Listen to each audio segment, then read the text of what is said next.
When I heard that Halo's multiplayer beta dropped the other day, I admit I was a little excited. Although I never considered myself a competitive player, and I had much more fun making jumps and fucking around in Halo 3 Forge, and if I ever did get in a ranked game, it was a harsh wake-up call that number one, I'm terrible, and number two, a lot of people had sex with my mom. Despite this, Halo Infinity looked like it had great gunplay and a pretty cool revamped traversal system. Since I've tried it, these are definitely true. The guns feel great, and I really like how they've added the traversing mechanics like sprinting and vaulting. Even though I'm still awful, and unfortunately you get to see this for yourself, I was pleasantly surprised with how much I liked the gameplay. It's definitely solid.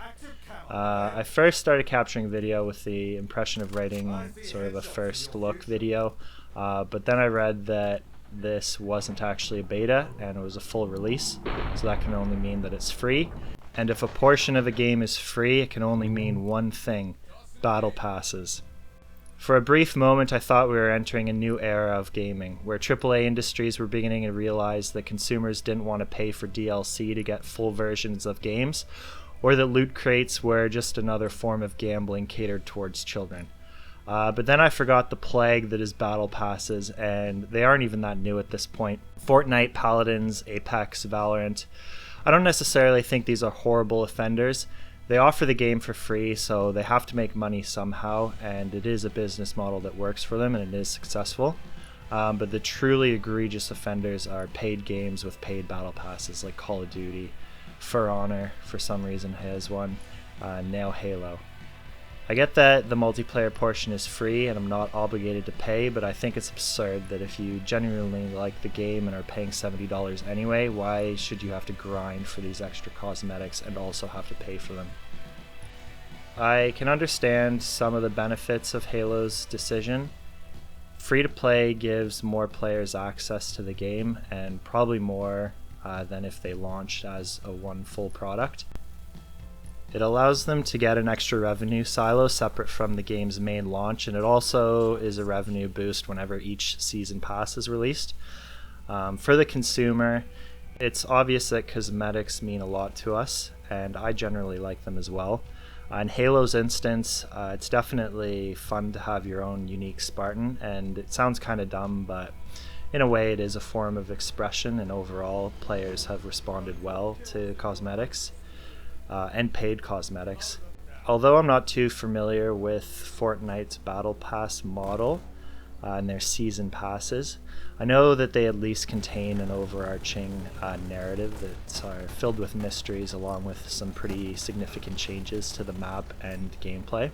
I imagine the revenue off the season's passes plays a heavy hand in their ability to do this. And if I was a Fortnite fan, I would happily pay to support their ongoing development.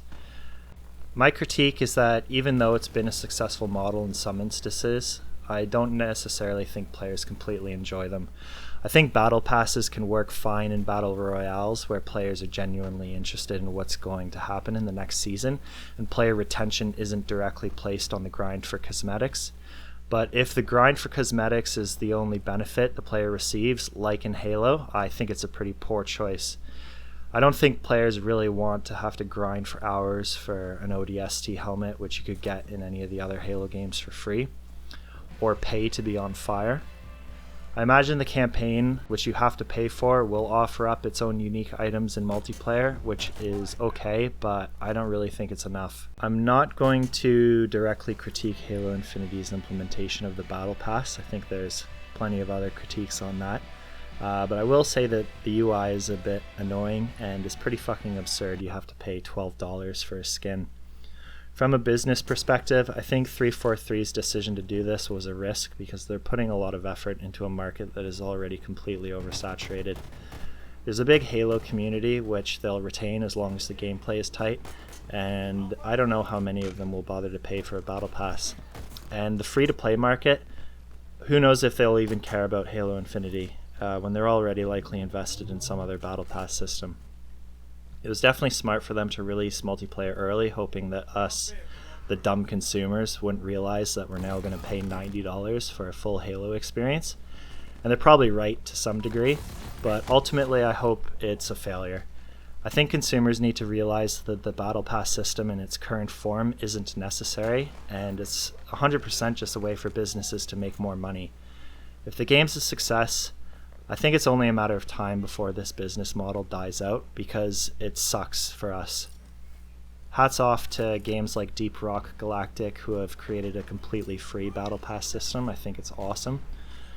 That's all I really have to say for now. I'd love to have a dialogue in the comments. Let me know your thoughts and whether you agree with me.